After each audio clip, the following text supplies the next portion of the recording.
ఇక varicose veins నుండి విముక్తి పొందండి. ఎవిస్ వాస్కులర్ సెంటర్ ఇప్పుడు మన KPHP లో గ్రాండ్ ఓపెనింగ్ ఏప్రిల్ 4వ తేదీన.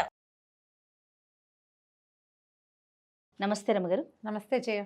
రమ్మగారు, ఏదైనా ఒక మంచి స్టోరీ చందమామ కథ చెప్తాం. అలాగే. ఒక ఊళ్ళో భార్య భర్త కాస్త పెద్దవాళ్ళు. ఊళ్ళో ఏదో చిన్న వ్యవసాయం ఉంది. 3 అబ్బాయిలు వాళ్ళకి. అయితే ఒక పట్టణానికి ఆనుకునే ఉన్న పల్లెటూరు. సాధారణంగా అట్లా ఉంటే పిల్లలకు ఉద్యోగాలు వచ్చినా వాళ్ళు తిరుగుతూ ఉంటారు. అవును. తిరుపతి లాంటి ఊళ్ళలో అప్ అండ్ డౌన్ చేసి పల్లెటూళ్ళకి వెళ్ళే వాళ్ళు ఎంతమంది కనపడతారు. ఇప్పుడు మా చిట్టుగూడూరులో కూడా అంతే. పందరెళ్ళి పెద్దవాడెళ్ళి ఉద్యోగాలు యూరు పామరు వెళ్ళేవాళ్ళు. ఇది ఏముంది, బస్సు ఎక్కి వెళ్తాం, ఏదో బండి వేసుకెళ్తాం అలా భావిస్తారు. అవును, సహజంగా అంతే కదా. ఊళ్ళో అయితే ఏదో ఇంటద్దు ఉండదు, కరెంటు ఖర్చులు తక్కువగా ఉంటాయి, మరి కూర నార అన్నీ ఉంటాయి, ఫ్రెష్ పాలు, ఫ్రెష్ నీళ్లు, ఫ్రెష్ గాలి, ఎన్ని ఆలోచిస్తారు. పైగా అమ్మ నాన్న అలవాటైపోయిన ఇల్లు. ఇలా ఆలోచించుకుని ఈ పిల్లల్లో ఒక అబ్బాయి ఏమో కొంచెం టౌన్ దాకా వెళ్ళకుండానే ఓ పాల సంఘంలో ఉద్యోగం ఒకడికి, టౌన్లో ఊరి చివరి ఉద్యోగం ఇంకొకడికి, ఓ వ్యాపారస్తుడి దగ్గర హెల్పర్గా ఉన్నాడు ఇంకొకడు. ఓకే. 3 అబ్బాయిలకి పెళ్ళిళ్ళు చేశారు. ఒకళ్ళ తర్వాత ఒకళ్ళు కోడళ్ళు వచ్చారు. వరుసగా 3 కోడళ్ళు ఊళ్ళోనే ఉంటున్నారు. ఇల్లు పెద్దదే వాళ్ళది. ఇల్లు పెద్దది, ఎవరి గదులు వాళ్ళకు ఉన్నాయి. వంట కలిసి చేసుకోవాలి, కలిసి పనులు చేసుకోవాలి. మా అత్త మామ ఏం చేసేవాళ్ళు, ఇంట్లో సవరించడానికి ఆడపిల్లలు ఉన్నారు కదా కోడళ్ళు. సాయంకాలం 4 దాటంగానే మెల్లిగా ఇద్దరు లేచి ఫలహారం చేసి గుళ్ళోకి పోయేవాళ్ళు. గుళ్ళో సాయంకాలం దేవుడి దర్శనం చేసుకుని స్నేహితులతో వాళ్ళతో వెళ్తూ మాట్లాడుకుని పురాణ శ్రవణం చేసి హారతి అందుకుని 7 గంటలు దాటాక కొడుకులు కూడా అప్పుడే టౌన్ నుంచి పట్టణం నుంచి వస్తుంటే వాళ్ళ 3 కలిసి వీళ్ళిద్దరు కూడా ఇంటికి నడిచి వచ్చేవాళ్ళు. చీకటి పడ్డాక పిల్లలు తోడొచ్చేవాళ్ళు అనమాట. అట్లా ప్రతిరోజు అత్తమామ వెళ్ళిపోయేవాళ్ళు.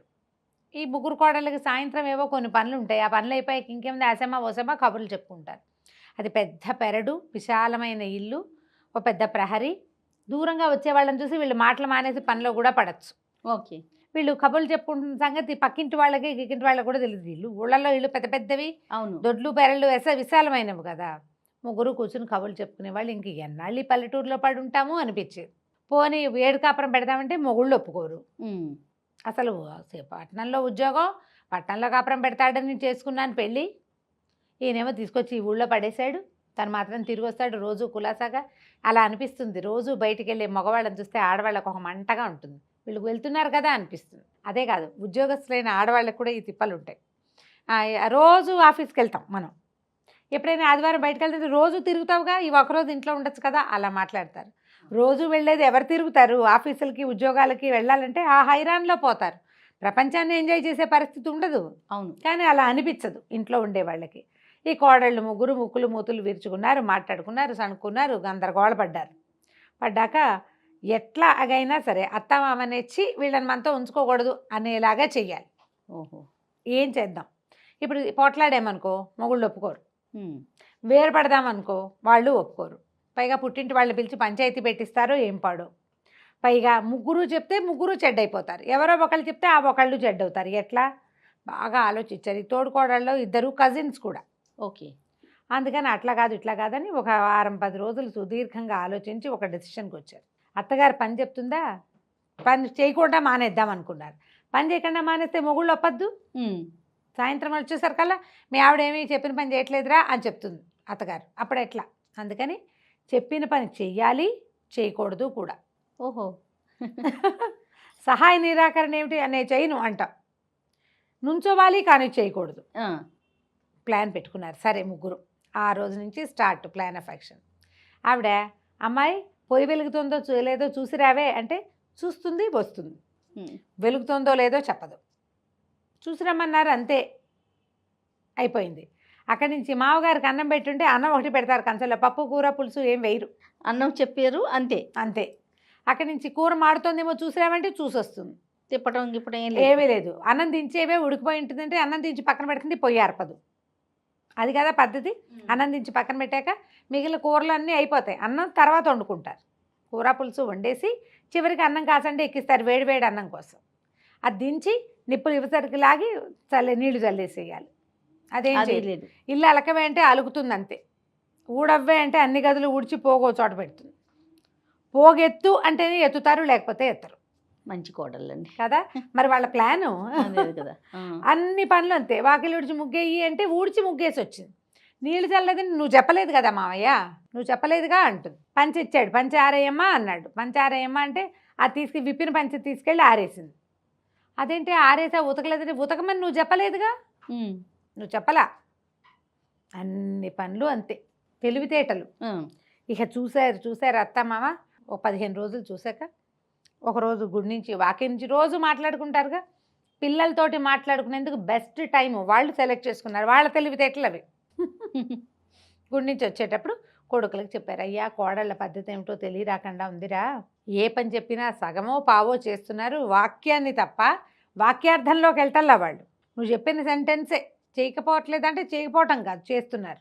ఎలా చెప్పాలి, బీరకాయ చెక్కు తీసి చిన్న ముక్కలు తరిగి కత్తిపీట పక్కకు పెట్టి అవన్నీ చెప్పాలి. ఎట్లా చెప్పగలుగుతారు? అమ్మాయి బీరకాయ తరుగు అంటారు, చెక్కు తీయి అది చెప్పాలా ఎవరైనా? చెక్కులు ఎత్తు కూడా చెప్పక్కర్లే, అవన్నీ చేసేయాలి. చేయటం లేదు, ఇట్లా చేస్తున్నారు, చాలా సతాయింపుగా ఉన్నారయ్యా, వాళ్ళకి ఇక్కడ ఉండటం ఇష్టం లేదల్లే ఉంది అని చెప్పారు. చెప్తే సరే అమ్మ ఒక 15-20 రోజులు ఆగు చూద్దాం, మేము కూడా చూస్తామన్నారు. కానీ వీళ్ళు మొగుళ్ళతోటి చక్కగా ఉన్నారు. సరే వీళ్ళు ఏం చేశారు, ఒక 20 రోజులు గడిచేసరి కల్లా సంక్రాంతి పండుగ వస్తుంది. పండగకి 10 రోజుల ముందే భర్త అడిగాడు పెద్ద కోడల్ని, ఏమే నీకేం కావాలి, నీకేదంటే ఇష్టం పండక్కి అన్నాడు. కంచిపట్టు చీరలు చాలా ఇష్టం, కంచిపట్టు చీర కొనండి అని ఊరుకున్నాడు. అక్కడి నుంచి రెండో కోడల్ని రెండో అబ్బాయి అడిగాడు. ఈవిడ ఎప్పటి నుంచో జత గాజులు చక్కగా వెడల్పాటివి చేయించుకోవాలని చాలా కోరిక, బంగారు గాజులు, బాగుంది సరేనన్నాడు. మూడో కోడలేమో చంద్రహారాలు చెప్పింది. తర్వాత ఆ అబ్బాయిలు మాట్లాడలా. వీళ్ళకి కోడళ్ళకి ఏమన్నది, అయ్యో కంచిపట్టు చీర చెప్పాను, ఏ రంగు తెచ్చేస్తాడో ఏమిటో, సరిగా రంగులు ఫలానా రంగులు కావాలని చెప్పాలి కదా, ఆవిడ అడగకుండా ఎట్లా చెప్తామని చూస్తున్నారు. ఏ రంగు ఫలానా రంగు అని చెప్పలేదు అని పెద్ద ఆవిడే. గాజుల్లో పలానా మిరియం డబల్ మిరియం చేతే కావాలని చిన్నావిడే. అక్కడి నుంచి చంద్రహారాల్లో గుండ్రటివే పెద్దవే చిన్నవే కోలవే.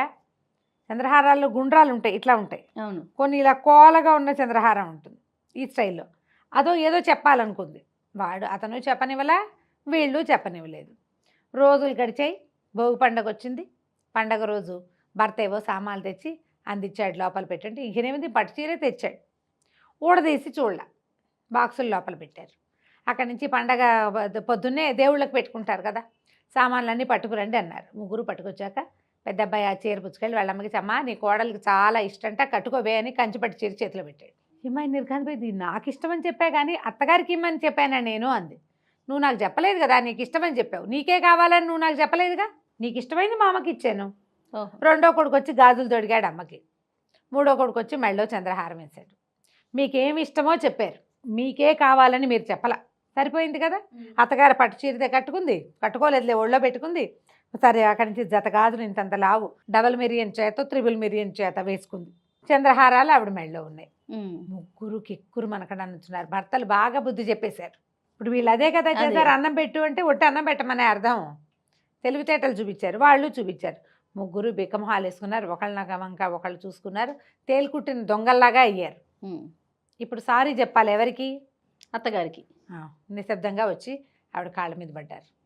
మమ్మల్ని క్షమించండి, ఇక్కడి నుంచి వెళ్ళిపోవాలండి, పల్లెటూరు కాపురం వద్దని ఇలా చేసాము అంతే, మేము ఆలోచించుకుని చేసిందే, మమ్మల్ని క్షమించండి అంటే ఆవిడందే, అమ్మాయి మీ ఉద్దేశం నాకు అర్థమైందమ్మా, లోపల ఉన్నది బయటికి చెప్పాలి. ఇప్పుడు చూడండి హాయిగా కులాసాగా నలుగురం ఓ చోటనో, ఇంత విశాలమైన పెరడు, ఇంత హాయిగా గాలి కాయ కసురు, సొంతంగా పనిచేసుకోవటం, నలుగురు కలిసి ఉండటం, కలిసి పండగ పూట అన్నం తింటాం ఉంది. వేరే వేరే ఇళ్లలో ఉంటే అది ఎట్లా కుదురుతుంది? పిల్లలు పుట్టి వాళ్ళకి బళ్ళో వేసే నాటికి అప్పుడు పట్టణాల్లో కాపురాలు పెడుదురు కానీ నిండర్రా, మీ వస్తువులు మీరు తీసుకోండి, ఇవన్నీ నాకెందుకు ముసలిదాన్ని అని ఆవిడ పట్టు చీర పెద్ద కోడలికి, గాజులు చిన్న కోడలికి, చంద్రహారం మూడో కోడలికి తీసిచ్చి వస్తువులు వేసుకుని మొగుళ్ళ దగ్గరికి వెళ్ళి సారీ చెప్పుకున్నారు. ఆ తర్వాత ఇంకా ఎప్పుడు వాళ్ళు ఈ తెలివితేటలు చూపించలేదు. కథ కంచికి మనం ఇంటికి. చాలా బాగుంది రమ్మగారు, క్యూట్గా ఉంది. చాలా చాలా. నమస్తే. నమస్తే.